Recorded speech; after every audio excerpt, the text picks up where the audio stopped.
বিসমিল্লাহির রহমানির রহিম। ৬৫০০ টাকা যে হার মুনাফায় ৪ বছরে মুনাফা আসলে ৮৮৪০ টাকা হয়, ওই একই হার মুনাফায় কত টাকা ৪ বছরে মুনাফা আসলে ১০,২০০ টাকা হবে? এখানে যে হার বলা হয়েছে, যে হার মানে মুনাফার হার বের করতে হবে।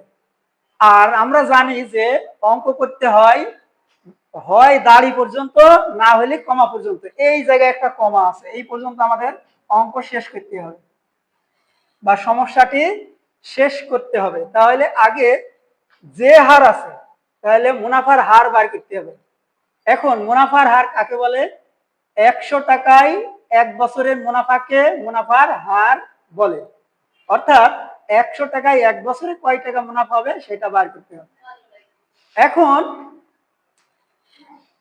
এটা ৬৫০০ টাকা আসল, ৮৮৪০ টাকা মুনাফা আসল। আমরা জানি মুনাফা আসল থেকে আসল বাদ দিলে মুনাফা পাওয়া যায়। তাহলে মুনাফা আসল থেকে আসল বিয়োগ করে ২৩৪০ টাকা পেলাম। এখন ৬৫০০ টাকায় ৪ বছরের মুনাফা পেলাম ২৩৪০ টাকা।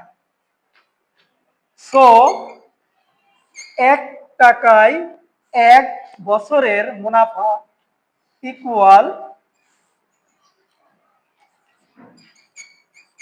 এখন ৬৫০০ বেশি ১ কম, কম হলে ভাগ হয়, ভাগ হলে নিচে লিখতে হয়।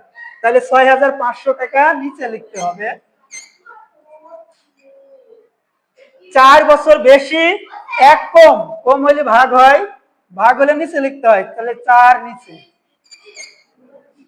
এখন ১০০ টাকায় ১ বছরের মুনাফা, তাহলে ১ এর চেয়ে ১০০ বেশি, বেশি হলে গুণ হয়, গুণ হলে উপরে লিখতে হবে। আর ১ আর ১ মিলে গেলে হিসাবের দরকার নাই। তাহলে ২৩৪০ গুণন ১০০, নিচে ৬৫০০ গুণন ৪, ১০২০, ১০২০, ২০০ কাটিয়ে দিলাম। এখন আমরা যদি নামটা না জানি বা কাটাকাটি করতে কষ্ট হয়, তাহলে আমরা ভাগ করে দেখি। তাহলে ৬৫ ভাগ ২৩৪০। এখন কয় ঘর নিতে হবে? ২ ঘর নিলে তো হবে না, ২৩ হয়। তাহলে ৩ ঘর নিতে হবে। ৩ ঘর নেওয়ার পরে এটা বাদ দিতে হবে, তাহলে এটাও বাদ দিতে হবে। ৬ ঘরের নামটা ৬ কে ৬, ৬ ২ ১২, ৬ ৩ ১৮, ৬ ৪ ২৪, ৪ বারে বেশি হয়, ৩ বার যাওয়ার একটা চান্স আছে। তাহলে ৩ বার যায় কিনা দেখি। ৩ ৫ ১৫, হাতে রইল ১, ৩ ৬ ১৮ আর ১ ১৯। ১-১০ ধার করলে হয় ১৪, ১৪ থেকে ৫ বিয়োগ করলে হয় ৯, এখানে আছে ২, ১-১০ ধার করলে ১২, ১২ থেকে ৯ বাদ দিলে ৩, নামলো ০। এখন আবারও ১ ঘর বাদ দিলে হয় ৩৯। তাহলে ৬ এ ৬ এ ৩৬, ৬ ৭ কে ৪২, বেশি হয়। তাহলে ৬ ৬ ৩৬, ৬ বাদ যেতে পারে। তাহলে ৬ ৫ ৩০, ৬ ৬ ৩৬ আর হাতে ৩ ৩৯, মিলে গেল। তাহলে আমরা নামটা ভাগ করলাম, এটা একবার হবে, এটা ৩৬ হলো ভাগ করে। ৪ ১ ৪, ৪ ৯ ৩৬ সমান ৯ টাকা। অতএব মুনাফার হার ৯%, এই পর্যন্তই। এখন ওই একই হার মানে মুনাফার হার ওই ৯%। কত টাকা? এখানে কত টাকা বলতে আসল দেওয়া নাই। তাহলে আসল যদি না দেওয়া থাকে, তাহলে আমরা ১০০ ধরে হিসাব করতে পারি। তাহলে ১০০ টাকায় ১ বছরের মুনাফা ৯ টাকা। অতএব আসল দেওয়া নেই, তাহলে ১০০-র নিচে ১০০ দিলাম। তাহলে ১০০ টাকায় ৪ বছরের মুনাফা। ১০০-১০০ হিসাবের দরকার নাই, তাহলে এখানে ১ এর চেয়ে ৪ বেশি, বেশি হলে গুণ হয়, গুণ।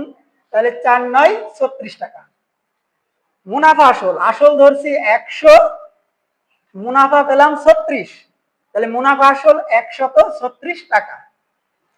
মুনাফা আসল 136 টাকা হলে আসল আমরা ধরে নিয়েছি 100 টাকা।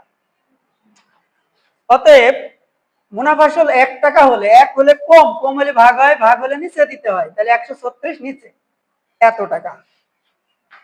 মুনাফা আসল 10,200, বেশি, বেশি হলে গুণ হয়, গুণের উপরে দিতে হয়, তাহলে 10,200। এখন বেশি হলে গুণ হয়, গুণ 10,200 উপরে। এখন 136 আর 10,200, আমরা যদি নামটা না জানি তাহলে পঞ্চম শ্রেণী বা চতুর্থ শ্রেণীর ভাগ অনুযায়ী করতে পারি। তাহলে আমরা ভাগ করি, ভাগ করার নিয়ম, এখানে 136 আছে, এখানে 102 আছে, তাহলে 4 ঘর লাগবে, এই পর্যন্ত লাগবে, তাহলে এইখানে ভাগফলটা এই জায়গায় বসবে। তাহলে এখানে আমরা নামটা পারি না, তাই একবার কাটিয়ে দিলাম, এখানে একবার কাটিয়ে দিলাম। এখন আমরা 13 ঘরে নামটা পড়ব। তাহলে 13 1 13, 13 2 26, 3 13 39, 4 13 52, 5 13 65, 6 13 78, 7 13 91, 8 13 104। তাহলে 8 বার যাবে না, তাহলে 7 বার, তাহলে 7 13 এক ঘর কাটা দিছি, তাহলে 7 6 42 এর 2, হাতে হয়ে রইল 4, আর 7 13 6 13 78, 7 13 91, 91 আর 4 95, তাহলে 9 10 5 95। তাহলে বিয়োগ করি, 1 2 করলে 10, 10 থেকে 2 বিয়োগ করলে 8, এখানে আছে 1, 1 2 করলে 11, 11 থেকে 5 বিয়োগ করলে 6, এখানে আছে 9, 9 থেকে 9 বাদ দিলে 0, বামে 0 বসে না, একটা 0 নেমে গেল। এখন আবারও একবার কাটি, তাহলে 5 13 65, 6 13 78 বেশি হয়ে যায়, তাহলে 5 13 65, 5 বার যেতে পারে, তাহলে 5 দ্বিগুণ করি, 5 6 30, হাতে রইল 3, 5 13 65 আর 3 68, তাহলে ভাগফল পেলাম 75। এভাবেও আমরা করতে পারি অঙ্কটি।